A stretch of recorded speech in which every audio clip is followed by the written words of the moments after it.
Hi everyone, Amber here. Welcome back to my channel and welcome to day 2 of my Craftmas series. This is a 5-day series showcasing a new project and how to create it every day for 5 days in a row. So if you missed day 1, I will have that link down below so you can check it out.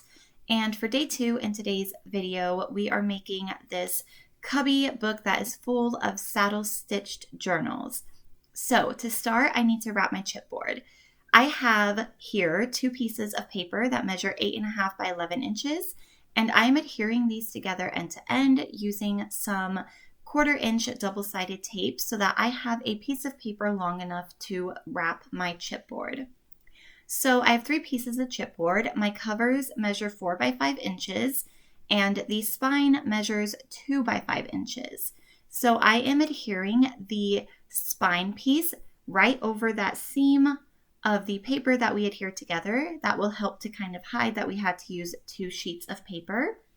And on either side, I am adding my covers, making sure to leave enough space in between both of those. And then I am going to trim my paper so that I have about 1/2 inch or so of paper left over on all 4 sides. And once I do that, I am going to use my scoring tool to score along the edges of the chipboard. And then I am going to cut the corners of my paper off. And when I do this, I'm making sure to leave about 1/8 of an inch or so of paper left over. If you cut up right against the corner of your paper, the chipboard is going to peek through on the inside of your book and it's not going to look as nice. So keep that in mind. Off camera, I did add stitching to the base of my book, and now I'm adding my adhesive to the inside panels, and I'm going to start by adhering the long sides down first. And then before I do the shorter sides, I'm going to use my scoring tool to tuck in that excess paper we left over on the corners to get a nice, clean, finished look. And once I have that done, I'm going to add the lining. So the lining of my album measures about 4 5/8 of an inch by 10 inches. And I'm going to use that same double-sided tape I've been using to adhere the lining to the inside of my book. So you can see here that I am using a lot of this tape. Sometimes when you are adding a lining to the inside of a book, air can get trapped in there, and then you'll have an air bubble in your book, which just doesn't look very nice.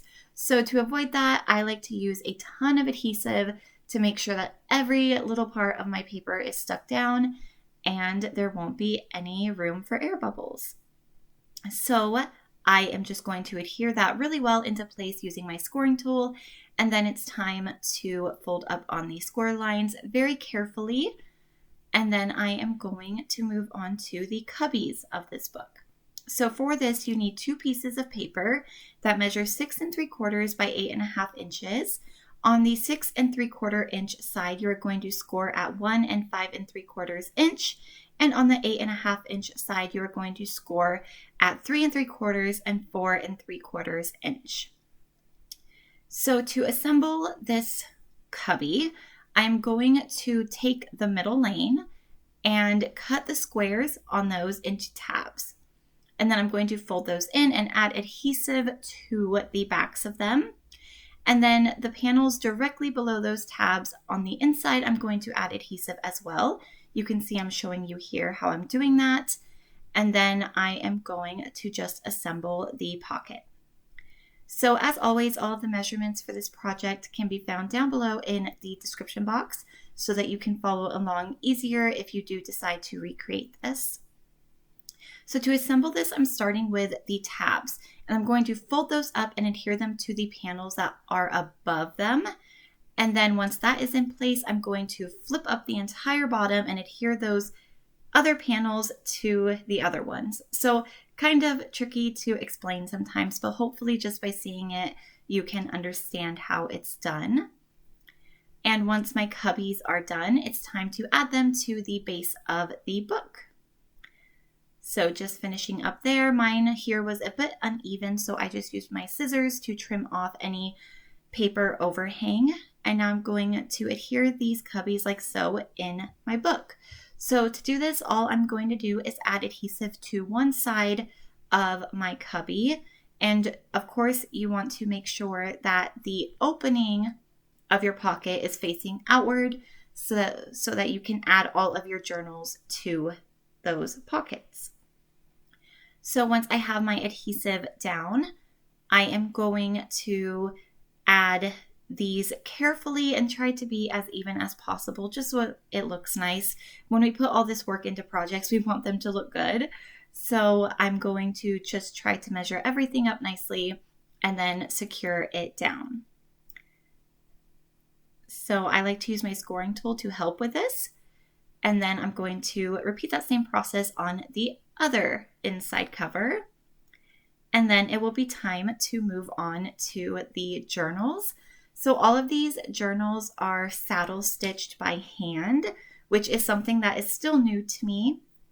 So I don't feel like I can explain it very well. You can just use elastic to wrap your pages and keep them held together in place. You can machine stitch them, or you can hand stitch them in a different way if you know how. I'm going to show you the process here. It's basically a very simple stitch of in and out and then tying it off. So the covers of all of my journals measure 4 5/8 inch by 7.5 inches. And then I folded those in half. And then the inside pages are just a mix of random size papers that I cut from scrap paper. So you have free reign to decide what size you want your pages to be. So here I am just poking holes all along the inside of my journal that measure 1/2 inch apart from one another. And then I am using a needle and some embroidery floss to stitch this together. So you're starting from the inside and you're going out and then in and then out and then in. And then you are going to repeat that process once you get to the top, but going in the opposite direction. So this, like I said, is still new to me. I've just started hand stitching books, so I'm not going to be great at explaining it. I'm adding a charm here before finishing off the stitches. And once you get back to the inside, you are just going to tie it off with a double knot. So I recommend looking up a tutorial from Paige Evans. She has a saddle stitched journal tutorial that she has, and that's how I learned. So once I have all of my journals stitched, I just added them to the cubbies in the book. And each cubby has 5 journals, so lots of room for adding memories and all that good stuff. I hope that you guys enjoyed this video. If you have any questions at all, feel free to leave them down below and I will do my best to help you out. I hope that you enjoyed today's video, and I hope to see you tomorrow for day 3 of my Craftmas series. Until then, take care and happy crafting. Bye.